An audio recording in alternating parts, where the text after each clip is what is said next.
Hello बच्चों, let's see the question कह रहा है कि the solvative product of different sparingly soluble salt are given.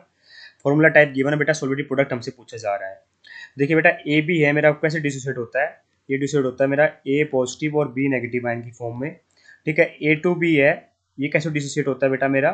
ये डिसोसिएट होता है मेरा two A positive plus B negative ion की फॉर्म में। और ए बी थ्री है बेटा, कैसे डिसोसिएट होता है मेरा? A positive plus A three positive plus three B negative ion की फॉर्म में ना, ऐसे डिसोसिएट होगा ना। यहाँ गड़बड़ी कर दी क्या हमने? यहाँ से देखते हैं, यहाँ गड़बड़ी कर दी थोड़ी सी। यहाँ टू बी नेगेटिव आएगा, चार्ज बैलेंस होना चाहिए ना बेटा, बिल्कुल बी टू नेगेटिव। अब सही है। अब बताइए बेटा, मेरे को क्या पूछा जा रहा है यहाँ पे कि ये फॉर्मूला टाइप दे रखा है बेटा, करेक्ट सॉल्विटी का ऑर्डर पूछा जा रहा है। तो देखिए बेटा, सॉल्विटी प्रोडक्ट भी दे रखा है। तो एक भी बात करूँ बेटा, सॉल्विटी प्रोडक्ट कैसे लिखा जाएगा? K S P is equal to, यहाँ पे देखिए इनिशियल कंसंट्रेशन ये मान लो बेटा, ये 0 0 हो जाएगी। थोड़ा अच्छे से लिखते हैं। तो अगर इनिशियल कंसंट्रेशन बेटा ए मान लोगे तो ये 0 0 हो जाएगा बेटा। ठीक है, तो सॉल्वेटिक फॉर्म में बेटा इसको डिसोसिएट करा दो, तो ये एस और एस आ जाएगा बेटा, सॉल्वेटी है बेटा। तो के एस पी क्या आ जाएगा? एस का स्क्वायर, है ना। तो इसके लिए बेटा के एस पी वैल्यू कितनी दे रखी है? 4 इंटू 10⁻20। ये एस का स्क्वायर है बेटा, तो एस की वैल्यू कितनी आ रही होगी बेटा यहाँ पे? 2 इंटू 10⁻10। ठीक है, तो यहाँ पे 2 इंटू 10⁻10 आ रही है बेटा मेरे सॉल्वेटी की वैल्यू। ठीक है, ए टू बी क्या होगा बेटा मेरा? 2s, और s की फॉर्म में डिसोसिएट होगा बेटा मेरा, तो 2s का स्क्वायर इंटू में s किसके बराबर दे रखा है बेटा? 3.2 इंटू में, या फिर 32 इंटू 10⁻12 के बराबर दे रखा है।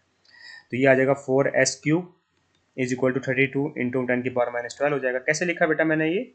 कुछ नहीं, यहाँ पे क्या है? 2s और s है बेटा। और केस पी कैसे लिखते हैं बेटा? कंसंट्रेशन ऑफ ए पॉजिटिव का स्क्वायर आ जाएगा इंटू में कंसंट्रेशन ऑफ बी नेगेटिव में। लिख के दिखा देता हूँ, आपको कन्फ्यूजन नहीं रहेगा फिर। इसका मान लीजिए के एस पी डैश मान लेता हूँ मैं, तो क्या आ जाएगा बेटा? कंसंट्रेशन ऑफ ए पॉजिटिव का square into concentration of B two negative. और सॉल्वेटिव फॉर्म में लिखेंगे तो बेटा ये आ जाएगा 2s का स्क्वायर और ये हो जाएगा s, है ना। तो 4s क्यूब हो गया बेटा, तो 4 के टेबल में बेटा ये 8 पे गया, तो 8 इंटू 10⁻12 हो गया मेरा s का क्यूब। तो s की वैल्यू कितनी आई बेटा मेरी? यहाँ से 2 इंटू 10⁻4 आई। कितनी आई? 2 मोल पर लीटर हो साथ में, है ना। तो कितना आ जाएगा बेटा मेरा? ये सॉल्वेटिव वैल्यू पूछी गई थी हमसे बेटा, ए टू बी की सॉल्वेटिव वैल्यू कितनी होगी बेटा मेरी? Correct order of increasing order of solubility ना। तो इसकी वैल्यू ये सॉल्वेटिव प्रोडक्ट दे रखे थे ना, इसके हाँ, तो इसकी 2 इंटू 10⁻4 आई है बेटा। और उसकी कितनी आई थी बेटा मेरी?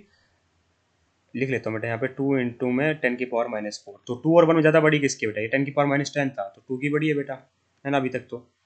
ठीक है, इंक्रीजिंग ऑर्डर में लिखना, ध्यान रखना, मतलब पहले सबसे कम, फिर से ज़्यादा, फिर से ज़्यादा। ए बी थ्री कैसे डिसोसिएट होगा बेटा? देखिए ध्यान से, ये डिसोसिएट होगा मेरा ए थ्री पॉजिटिव, मैंने लिख रखा है वैसे, प्लस थ्री बी नेगेटिव में। ठीक है, तो हम अब डायरेक्ट लिख सकते हैं बेटा, इसके ए मान लो ये 0 0, तो ए माइनस एस, तो ये कितना हो जाएगा? एस, और ये हो जाएगा 3s।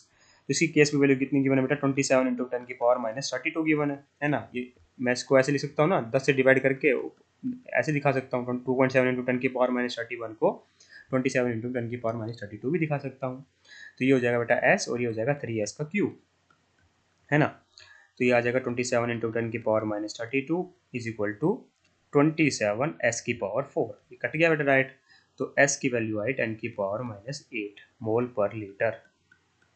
ठीक है, तो 10⁻8 डायरेक्ट। तो ये सबसे ज़्यादा किसकी वैल्यू? सबसे पहले सबसे कम, फिर उससे ज़्यादा, फिर उससे ज़्यादा। तो 10 की पावर से कंपेयर कर सकते हो आप डायरेक्ट डायरेक्ट, है ना। सबसे कम होगी बेटा मेरी 1 की, फिर उससे ज़्यादा होगी बेटा मेरी 3 की, और फिर उससे ज़्यादा होगी बेटा मेरे 2 की। तो ऑप्शन नंबर 1 परफेक्टली करेक्ट हो गया बेटा। I hope you understand the answer. Increasing order का मतलब होता है पहले सबसे कम, फिर उससे ज़्यादा, फिर उससे ज़्यादा। Thank you so much.